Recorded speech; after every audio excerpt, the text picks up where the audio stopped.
संक्षेप में जिस विजन के साथ डिपार्टमेंट में हाउसिंग बोर्ड काम कर रहा है, उस जो बृहद विजन है, ब्रॉडर विजन है, उसको मैं 2-3 बिंदुओं में ही रखूंगा।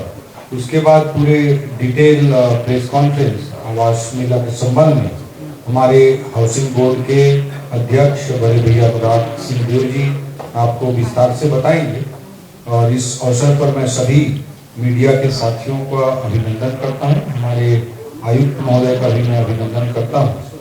और मैं इतना कहना चाहता हूं कि जब 2023 में सरकार भारतीय जनता पार्टी की बनी, तो उस समय जो विरासत में हमको हाउसिंग बोर्ड मिला या आरडीए मिला या एनआरडीए मिला या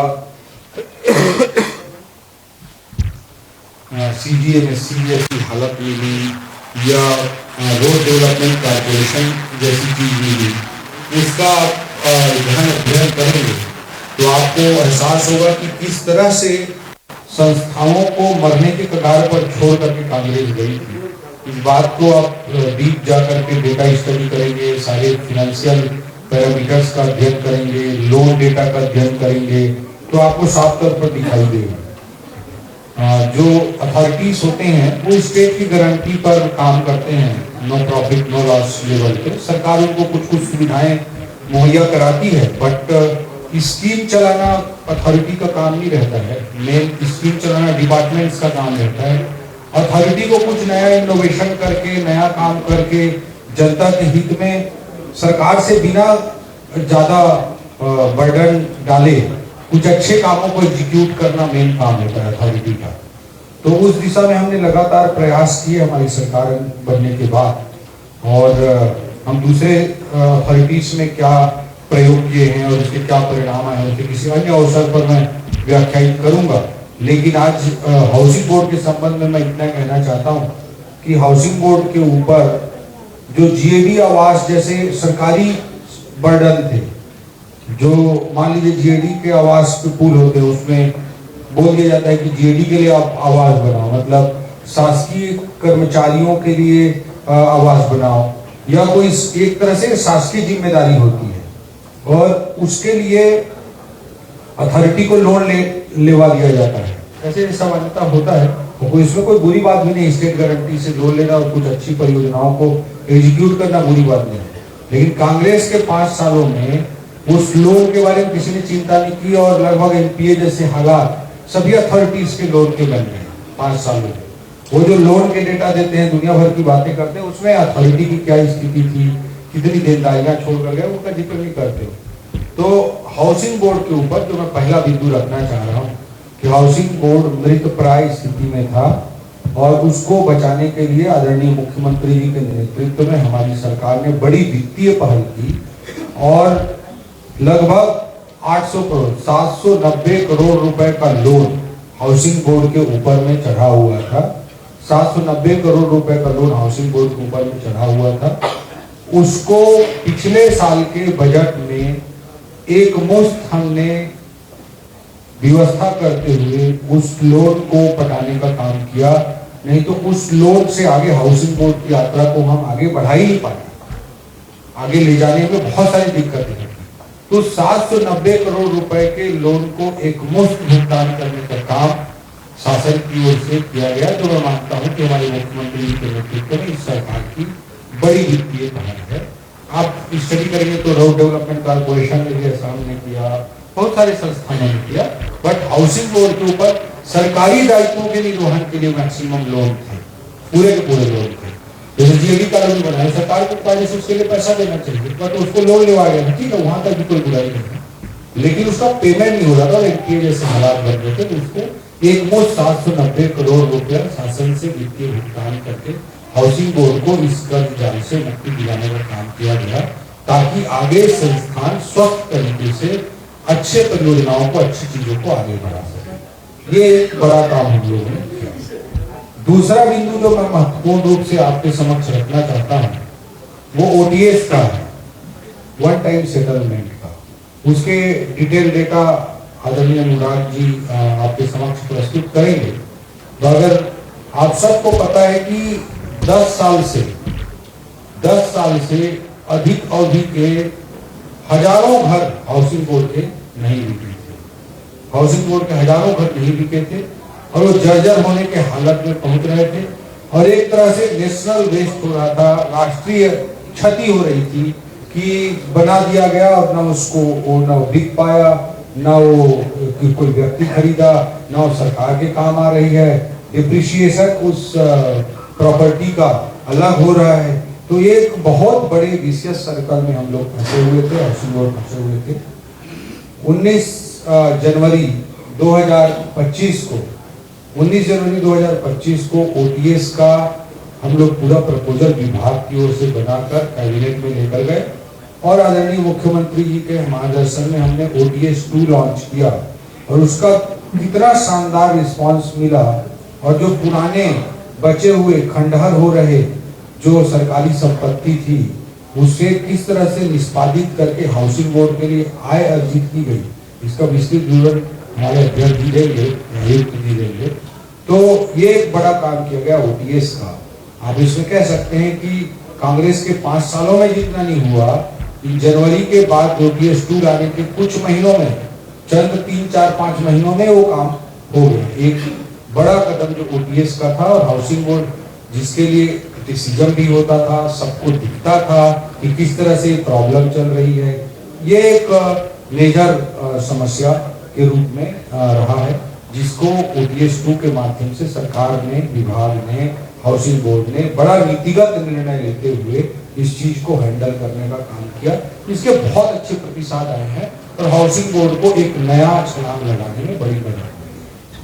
तीसरा मैं विषय जो बड़े पॉलिसीगत, नीतिगत जो परिवर्तन की दृष्टि से विभाग में किया गया उसके संबंध में आपको मैं बताना चाहूंगा।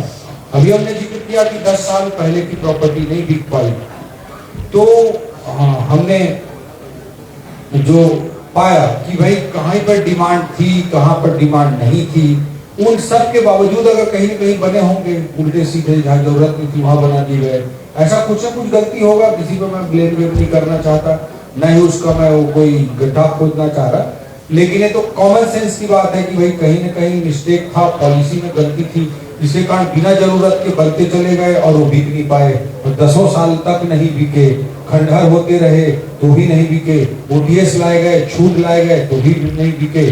प्रॉपर्टी के दाम तो नेचुरल बढ़ते रहते हैं। आप जिस घर को प्राइवेट कॉलोनी में आज लेने के लिए जाओगे 10 साल बाद भी अगर वो मोटा मोटी वही रेट है तब भी नहीं बिक रहा है, मतलब कुछ न कुछ मेजर प्रॉब्लम है, पॉलिसी का प्रॉब्लम है।